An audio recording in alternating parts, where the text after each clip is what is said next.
Noble horseman. I mean, Yes. you gotta practice your reading, right? So good. Hey guys, welcome to my channel Explore Freedom. Those familiar with me know that I have a soft spot for all things Latin America. In this video, I'm reporting from the heart of Montevideo, the capital of Uruguay, where I explore its cultural heritage, progressive spirit, and the vibrant or chill life on its streets. Known for its intriguing mix of European influence and Latin American flair, Montevideo offers a unique urban experience, as you're about to see. As I walked from the busy Avenida 18 de Julio to the quiet Rambla overlooking the Rio de la Plata, I recorded my observations to share with you. I've set out to understand whether it's truly a hidden gem in South America, next to neighboring mega countries like Argentina and Brazil. Does Montevideo and Uruguay have what it takes to keep up with its neighbors? Come with me on a journey to discover the secrets of this city. Hi, my name is Vasily Simon. Welcome to my channel where I share my observations about countries and cities I visit. While on my mostly solo trips, I'm looking for cool and fascinating things to see, experience, and learn about. So if you like this type of vibe, hit the like button and subscribe to help my channel grow. Let's go! I'm standing at the main square of the city. Today is a warm day, even though it's pretty much the middle or the beginning of winter here. I'm going to walk down the streets and show you what I find. So far, I feel like Montevideo is a nice and comfortable place. It's fairly well developed, a little bit dirty at times, and super clean and nice and advanced in other places. It's like a mixture of some European city, like Madrid and maybe Buenos Aires. The population is only 1.5 million, so it's not a huge city. Half of the country's population is contained within Montevideo. It's a progressive nation. They have human rights laws that blow all the neighbors out of the water. Same-sex marriage, abortion. I think taxation is very favorable. Just in general, you know, for a conservative-looking place, it's very progressive. And there's some interesting investment opportunities here. But today I'm here to take in the environment, the sights of the place, and I invite you to come with me on this journey.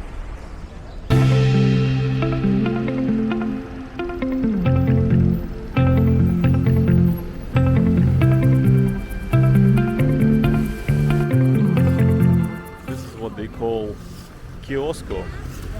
Kiosko is a place where you can buy newspapers and gum and SIM cards and lottery tickets and stuff like that.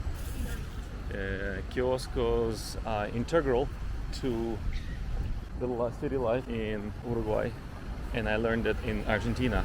In Argentina, kioskos are where you can take care of a lot of things. Okay, and right now we're walking on Avenida 18 de Julio, which is, I believe, their Independence Day.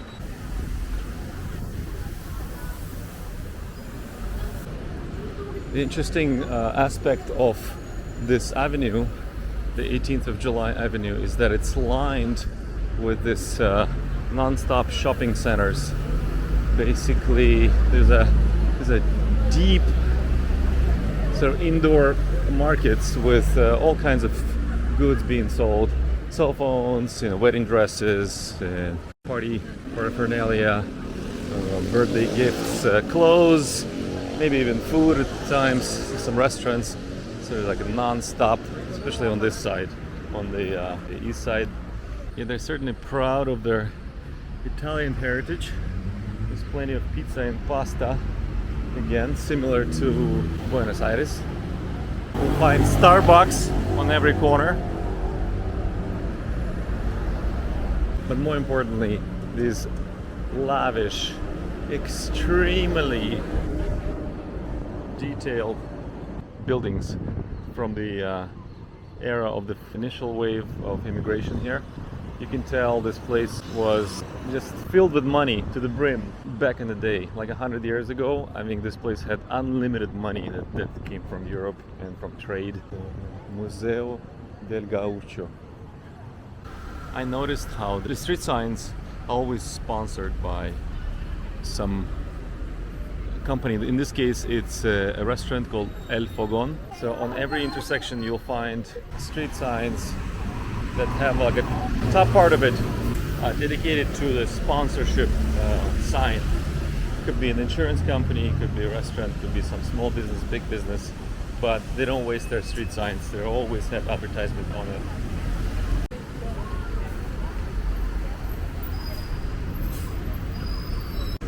There's a lot of Indian outlets. I think it's Indian-made clothing, and there's many Indian clothing stores. Yeah, but there's an even Om sign here. Peso is their main currency.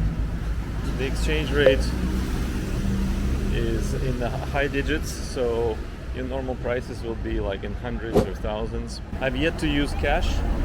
I so far only used credit cards, including Apple Pay.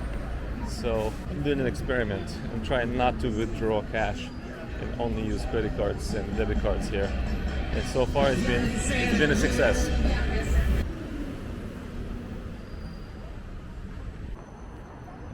We're approaching Palacio Salvo, and this seems to be an office building with massive foundation.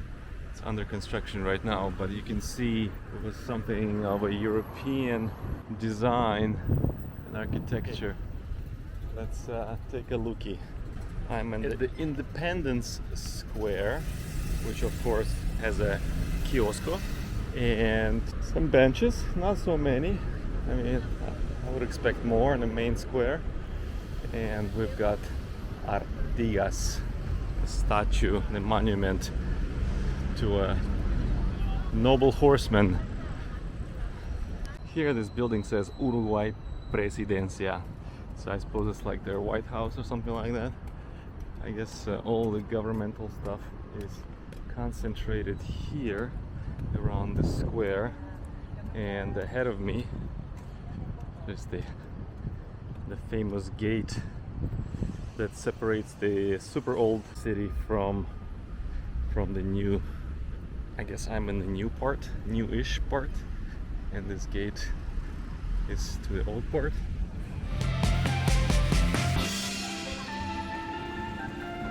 There is the gate from behind. Let's take a look from the front.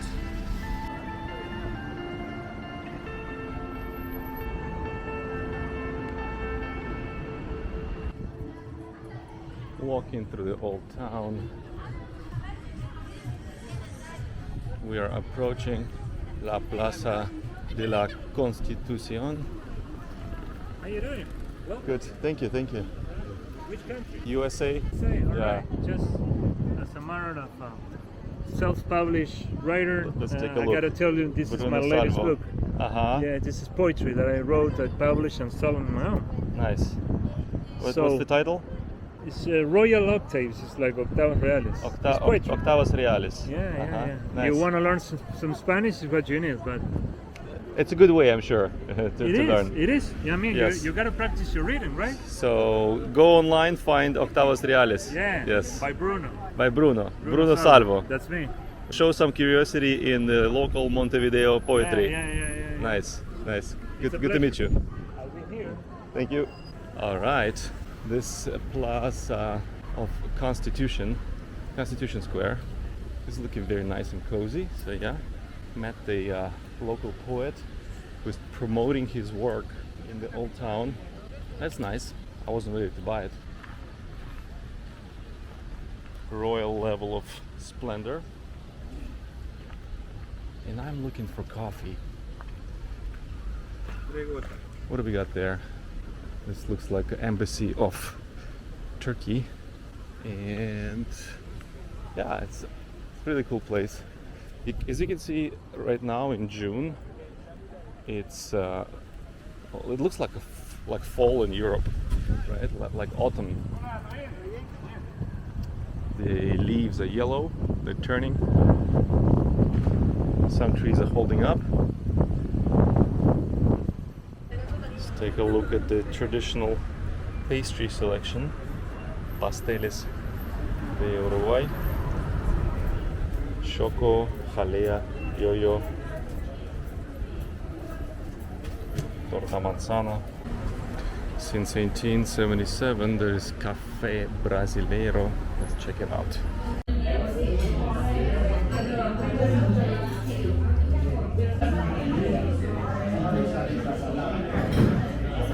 It's finally time to eat these amazing looking raviolis. Something like that, yeah, with mushrooms and sauce. Beautiful, I'm excited. Let's try them together.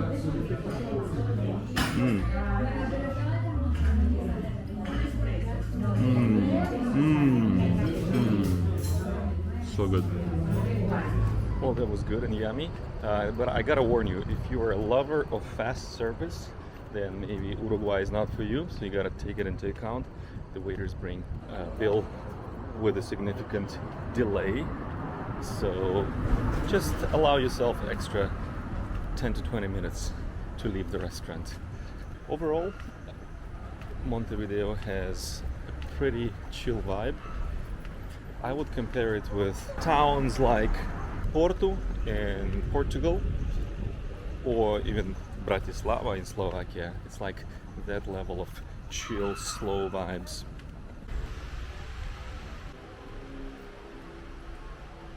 This looks cool. Nice. Hola. ¿Puedo ver? Gracias. A little historic building with some art. Some offices. I bet it used to be open air, but now it has nice transparent roof. This is definitely vestiges of the old colonial times. Well done. This would be one of the seedier areas of the city, with some visible drug users that I just spotted before. But also it's a very old part of town.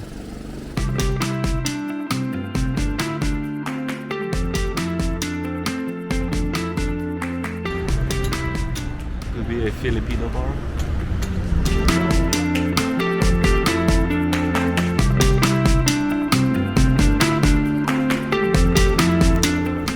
Here I am at the beautiful market full of meat-based restaurants in Mercado del Puerto. Reminds me of Mercado San Telmo in Buenos Aires. So here you will mostly find restaurants.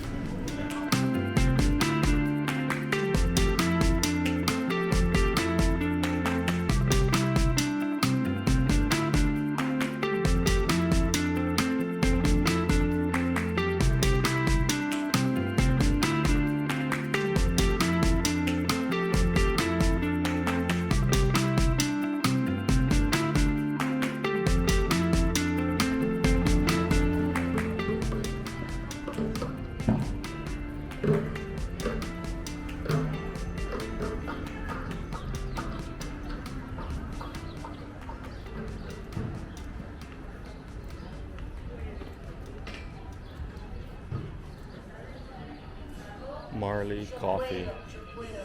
It's time to get some coffee, huh? Hola. It's time to get real and have a couple of pieces of criticism of Uruguay. First of all, the coffee everywhere I've tried is subpar at best. Let's be honest, it's just terrible. They don't know how to make coffee. It's super bitter. I don't know what's up. It's not the first place I tried. Now, this place is called Montevideo Indoor Coffee Shop, where I got the coffee, which, with all this paraphernalia and 420 symbols and stickers on display, suggests that one can walk inside like in Amsterdam and purchase some THC products, smoke a joint or something. No, the lady just told me that it's illegal to sell marijuana, cannabis products anywhere other than pharmacies. Okay, that kind of makes sense. But in order to be eligible for a purchase of a cannabis product, you must be a resident of Uruguay. Not a citizen, just a resident. Can you believe this? Nonetheless, it's so strictly limiting. You know, why not attract tourism by allowing people to freely purchase? I mean, there's other limitations you can impose, but only Uruguay residents, and they don't need prescription either. So, okay, I'm gonna try to enjoy this coffee.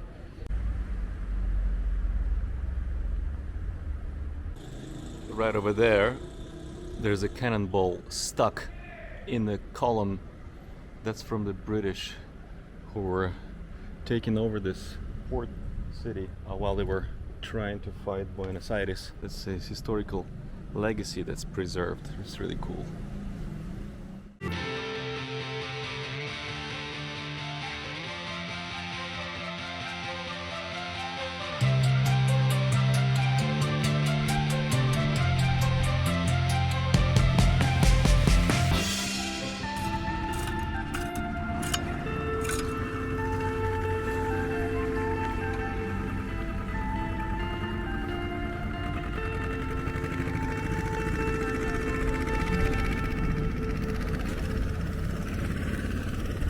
As you can see, the shoreline drive barely has any traffic.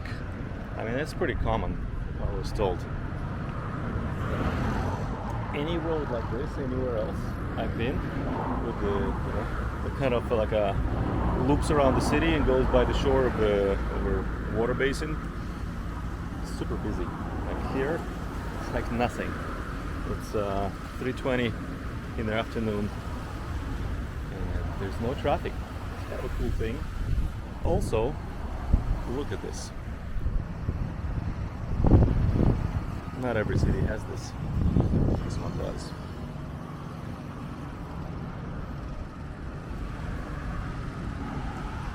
And these buildings look like low-income housing, akin to the ones in New York City. Also, seems like a very desirable area. However, it's designed to accommodate people with low income. Well, I'm happy this country exists, though.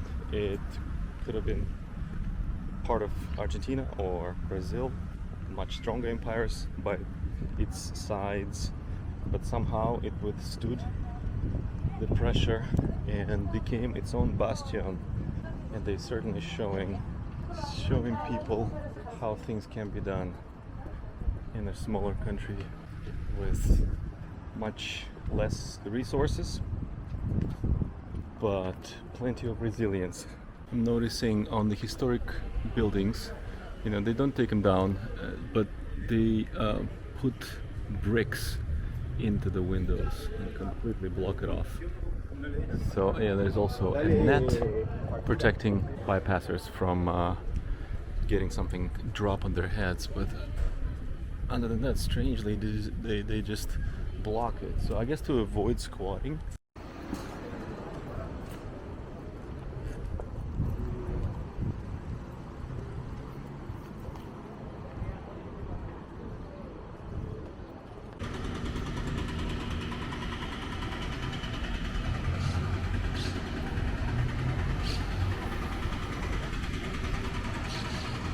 The founder of Montevideo, General Don Bruno de Zabala, who knows? His history tells us he only had one arm at the time of the erection of this statue, but the statue shows him with both arms.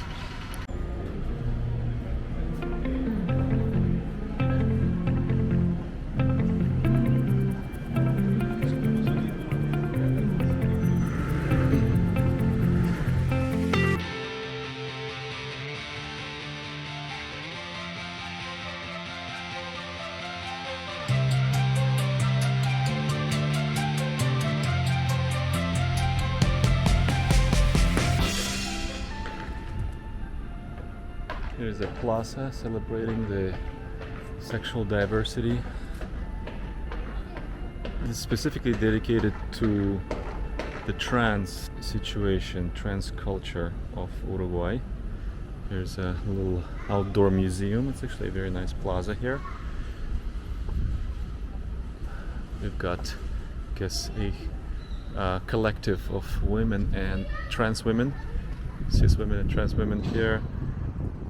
We've got some more from, I'm not sure, the 80s, the 90s.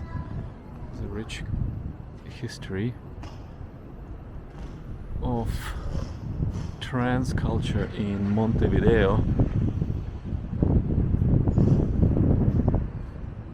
That's a little addition from the street peeps. It's a historic place to celebrate diversity of sexuality. It's actually literally named the square of sexual diversity right here. It tells you quite a lot about this country.